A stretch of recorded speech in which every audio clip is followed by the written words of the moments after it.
What the hell happened with this movie?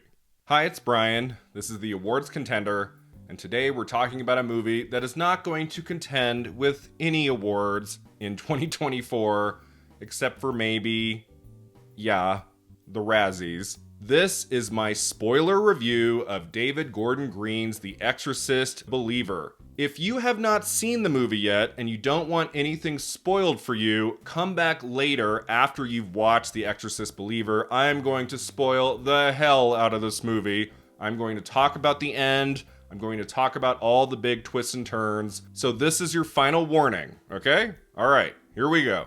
So this was a unique experience for me in that I went into The Exorcist Believer with very low expectations. Like, I wasn't hearing much about the movie in the days leading up to its release, and I got kind of nervous. And then those intensely negative, damaging reviews came out, I want to say the Tuesday before it opened, and my interest in the movie waned very quickly. I spent a few days recently making a video all about The Exorcist at the Oscars, the 1973 masterpiece by William Friedkin. Did a lot of research about the production, the release, the 46th Academy Awards ceremony. Like, The Exorcist was a huge deal at the end of 73 into 1974.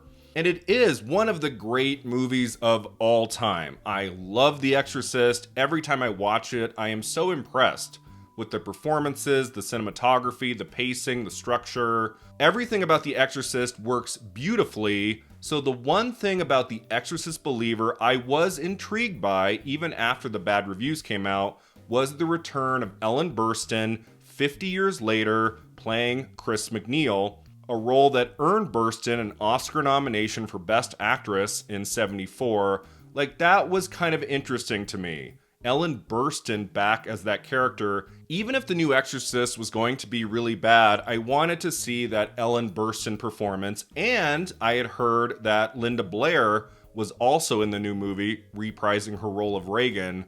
So I was like, I'm like torn about this, but let's go check it out. Let's just give it a try. And here's the deal, guys. Like, this movie was a unique experience for me because for about 40 minutes, The Exorcist Believer is very good. Like, I was totally into it. The opening sequence in Haiti is fine. I wouldn't say it's great. It very much feels like they're just trying to redo a version of the opening of the 1973 Exorcist, which takes place in Iraq. But then we cut forward 13 years and we're in a small town in Georgia, and there's basically for a while two main characters in this movie. There's Victor. He's a father and photographer. He is played by Leslie Odom Jr. Leslie Odom Jr. is the best thing about The Exorcist Believer. His performance is terrific. Like, even when the screenplay takes his character into some oddball directions, Leslie Odom Jr. is bringing it in this movie. He is the best part about it. And then there's his daughter Angela, played by Lydia Jewett. She is your typical 13-year-old girl. She wants her independence. She wants to spend time with a friend from school. She doesn't want to have to come home right after the last bell of the day. The film does a pretty good job in those opening scenes establishing the relationship between Angela and Victor. It feels very real, very genuine. Angela's mother died before giving birth, so there's always been this shade of grief in the background of this family. After school, Angela goes off with her friend Catherine, played by Olivia O'Neill, into the woods to see if they can summon the spirits of Angela's dead mother. And it seems to be like they're just playing a game. It's not meant to be taken too seriously. But then Angela does not return home for dinner like she promised her father. And so Victor is immediately, obviously, terrified. There is security footage of Angela and Catherine walking off into the woods, and 3 days go by. 3 days, and no one can find them. They have disappeared, and by day 3, it's not looking good, right? Victor and Catherine's parents are just beside themselves, and this is the part of the film that works. It's not really an Exorcist movie yet. You're just dealing with the pain and torture these parents are going through, not knowing if they're ever going to see their daughters again. The movie was working well enough for me that I was like, what possible detours could the screenplay take to make this movie so terrible oh, those detours are coming. Because once the girls return home, once 3 days have passed, they show up magically in like this barn. And at first, the parents are just freaking out. They're so happy, so excited to see their daughters. And they don't seem to be at first in bad shape. Like their feet are kind of mutilated, their toes. But in terms of like their body and their emotional state, they're a little bit dejected, but it doesn't look like they've been molested or they've been through something traumatizing. Like, they seem okay at first, but you know, this is an Exorcist movie, so you're going to start to see both girls going through some shit. And we start to see some early signs. Angela like pounding her fist against the glass in the hospital, making the glass start to crack. And she's wetting the bed. She's not following her father's directions at all. And she's just not feeling at all like herself. And up until the scene at home, when Victor realizes something is wrong with my daughter, the movie is still working for me. I'm still with it. It's got a nice kind of slow burn quality to it. David Gordon Green is not rushing to the first exorcism scene or anything.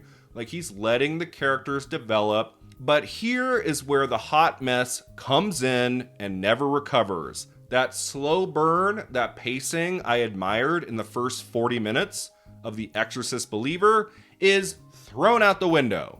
And suddenly, we go from Angela acting a little strange to the same day becoming like full on possessed. She is in the hospital and she is going crazy. Blood everywhere. She's smiling. She's giggling. She is now 100% fully possessed.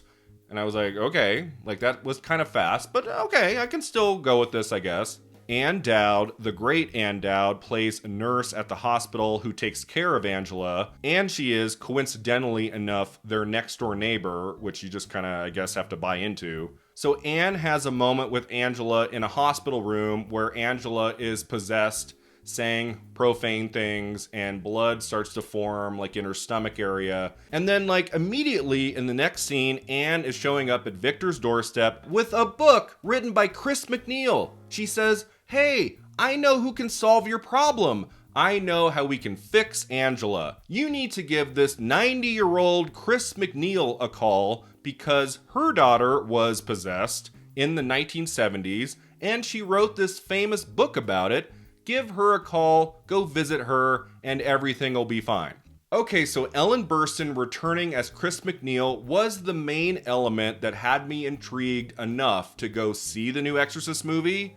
And her participation in the film, her character, the subplot of Chris MacNeil is where The Exorcist Believer goes all wrong. Her appearance in the movie happens so quickly, it's so forced. Like, I can't remember a time I've seen a legacy character from a franchise so forced into a narrative the way Chris MacNeil shows up in The Exorcist Believer. It's just like so out of character for Victor. Like, he's trying to figure out what's wrong with his daughter. But again, not enough time has passed to make him driving down to go visit Chris MacNeil make sense. Like, we should have spent 20 plus more minutes with Angela before Victor is just like, "Oh, interesting first few pages of the book. Yeah, let me go visit Chris MacNeil. She will solve my problem here." Like, Jamie Lee Curtis and her inclusion in the narrative of Halloween 2018 made sense. Like, that worked. But Ellen Burstyn returning for The Exorcist Believer, it really did feel like David Gordon Green, the other screenwriters were like, okay, how do we fit the 1973 movie in with our movie? And it's like they took one crack at it and they were like, yeah, that's good enough. That'll work. And it's like, no. I don't think the reviews for The Exorcist Believer would be as harsh if they just did not touch the 73 movie, if they just told their own story. Like, if you were going to bring back Chris MacNeil, Ellen Burstyn, you better make it count. And it's not to say that Ellen Burstyn had to be in the whole movie, but the way Chris MacNeil is used in this narrative is so strange. It's such And F you to the character. Ellen Burstyn is only in this movie for like 7-8 minutes. It's very brief. And then what happens to her character and where we see her again the rest of the movie just like had me scratching my head. I was angry. I was defeated. I was like, what are you doing? Why would you bring her back for that? And then just dispose of the character in a way that felt so hateful. Like they were just pissing on the legacy of Chris MacNeil in The Exorcist. That is an all-timer character. Like, I could not come back from that, you guys, the way that she is used in this movie. So basically, all that happens is Victor goes to see her at her home,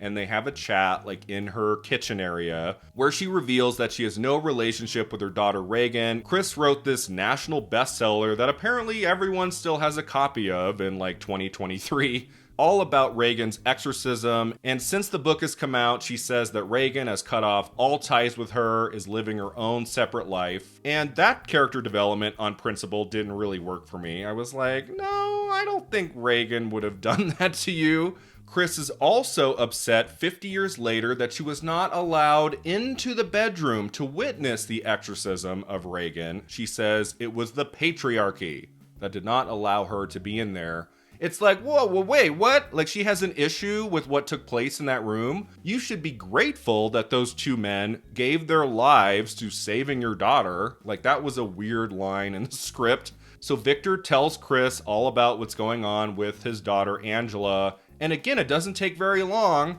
for Chris to be like, okay, yeah, I'll go see your daughter and I will try to help her, try to save her. And so it never made logical sense to me, like why Chris would even put herself in that position, like put herself in a place where she could be harmed by these girls.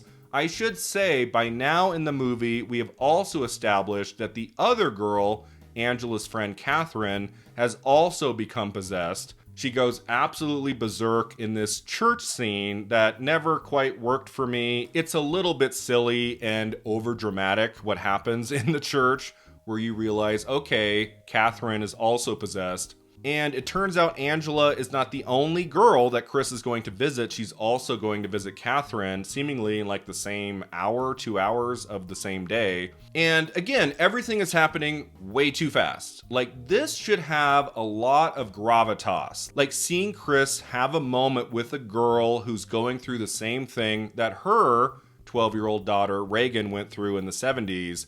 But it doesn't. Like, part of the problem is we don't spend much time with Chris and the two girls. It happens way too fast. Like, we're just settling into the scene with Angela, and then we're right off to the scene with Catherine. It kind of feels like Ellen Burstyn told David Gordon Green and the crew and the production, you've only got me for 6 hours for one day, and that's it. Like, it feels like they just rushed through her scenes as fast as they could, because there is no real time spent with Chris in any way. She is a woman in her early 90s, and she goes up to Catherine's bedroom by herself with no backup, nobody else around. Catherine is fully possessed, like in the same state of mind Reagan was at the very end of The Exorcist 1973, and 90-year-old Chris is just walking right into that room with like no weapons, no backup. And within a minute, 90 seconds, Catherine gouges Chris's eyes out of her skull and nearly kills the woman. And you're just like, what? Well, wait a second here. What is happening? Chris MacNeil is a smart person. Why is she putting herself in this position where she could be violently attacked by this girl? She's not dumb. She knows something could happen to her. What the F is going on? Like, I was so angry and annoyed by this plot development, and then, you guessed it, the rest of the movie, Chris MacNeil is in a hospital bed with her, like, eyes taped shut, and I'm like, David Gordon Green, like, fool me once, fool me twice with this guy. He didn't give Laurie Strode much to do in Halloween Kills or Halloween Ends. And then here we have Ellen Burstyn, Chris MacNeil back for The Exorcist Believer. And this is all you give her to do? Like, you make her stupid? You force this character into making totally idiotic decisions that make no sense. And in 7-8 minutes, she's basically out of the movie, aside from a few shots of her later on. And I was just like I could not come back from that. Like, there are a couple effective scenes in the second half of The Exorcist Believer, but like, I didn't care anymore. I was so stunned that they would do this to this character. And so the rest of the movie, I just was kind of hanging my head like, wow. I was like, damn, you could not have effed that up more if you had tried. It was like David Gordon Green and his writing group sat together and said, how can we give the audience the middle finger? Oh, I know. It's like, what were you thinking? There were two choices to make here. One, we don't reference The Exorcist 1973 at all. I think that would have been the right choice. Or we're going to bring Chris MacNeil back. We're going to bring Reagan back. We're going to tell a little bit of the story of the 73 Exorcist. But you've got to nail that. You've got to make that count. It's got to make sense. It can't be forced. Like, it didn't have to be perfect, but this was a giant steaming turd that just kind of glazes over the second act of The Exorcist Believer, and there's no coming back. I really did not care where the movie was going to go after that. I knew we were going to get to, like, the big exorcism scene in the third act, and that was the one thing that kind of kept me going. I was like, okay.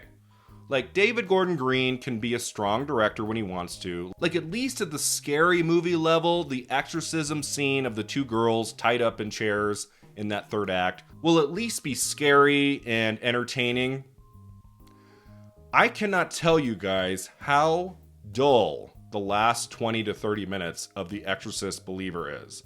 Okay, if there was one thing you needed to get right in a 2023 Exorcist movie, you had to have the exorcism scene in the third act be a banger, be amazing. Like, even if the rest of the movie is terrible, like, you can't mess up the exorcism scene.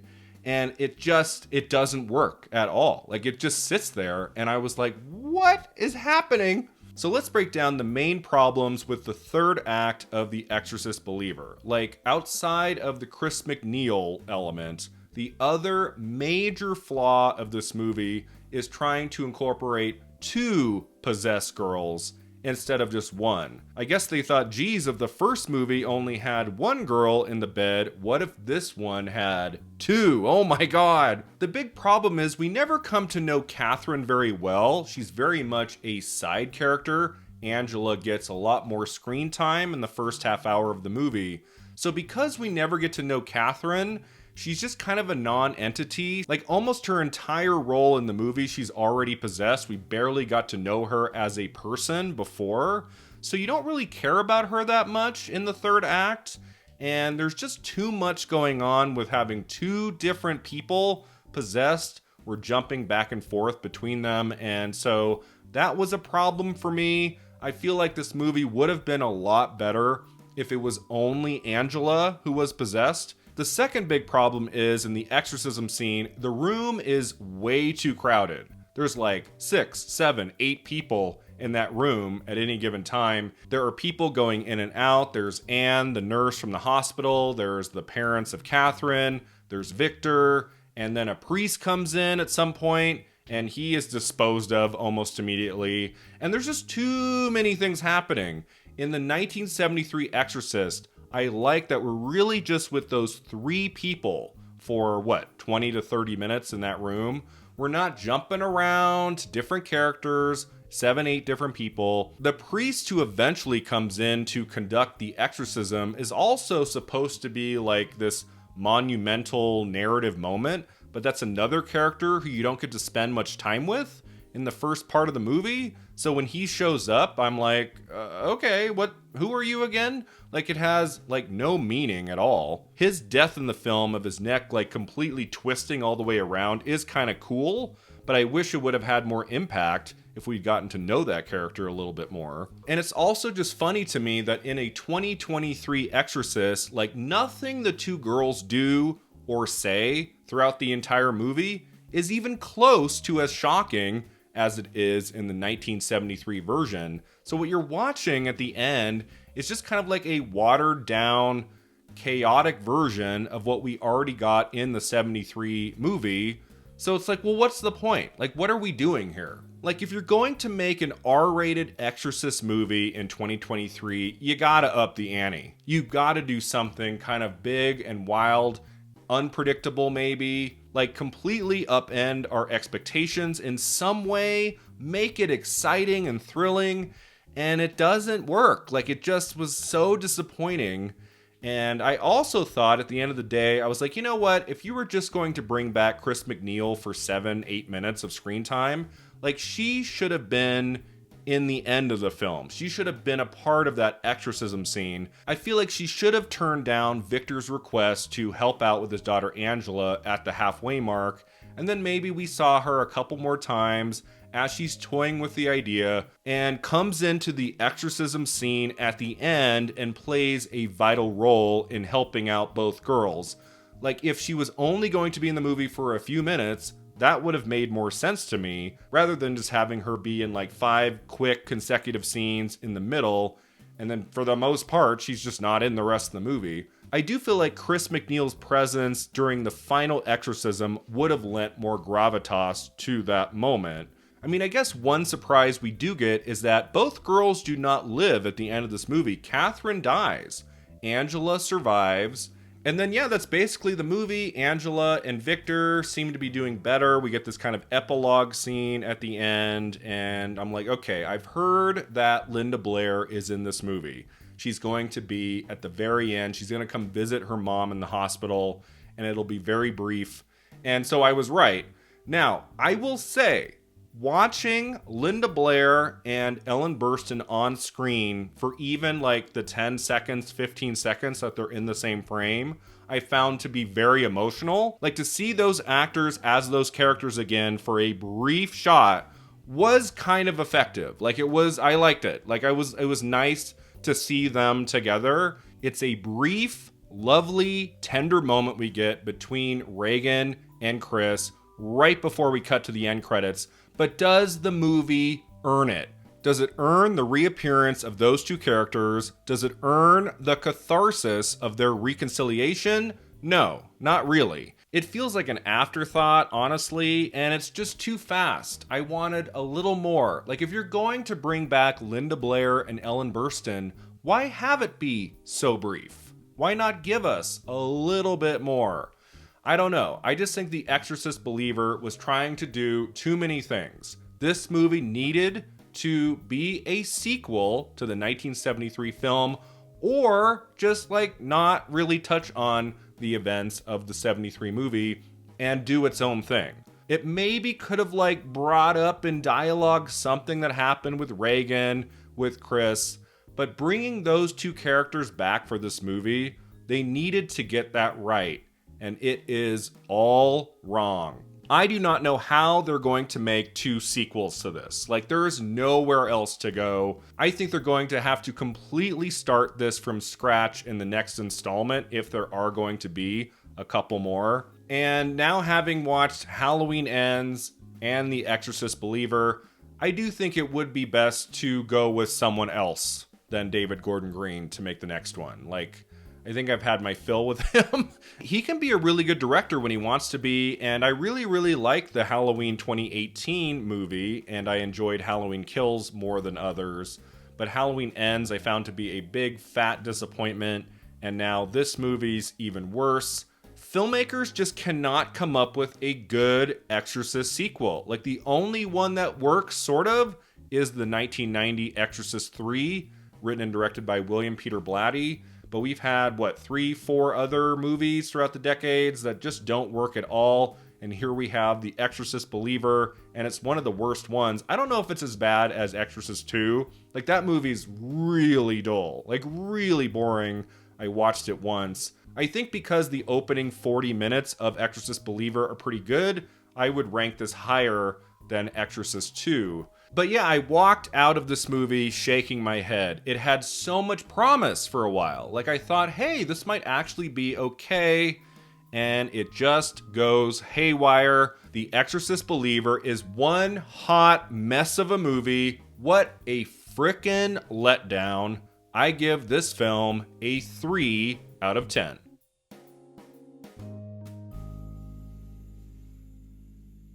Thanks so much for watching. If you enjoyed this video, don't forget to like and subscribe. Let me know in the comments below what you thought of The Exorcist Believer. Do you think many critics like myself are being too harsh on this film? Or do you agree with me that it wasn't very good? We'll see you next time at the Awards Contender.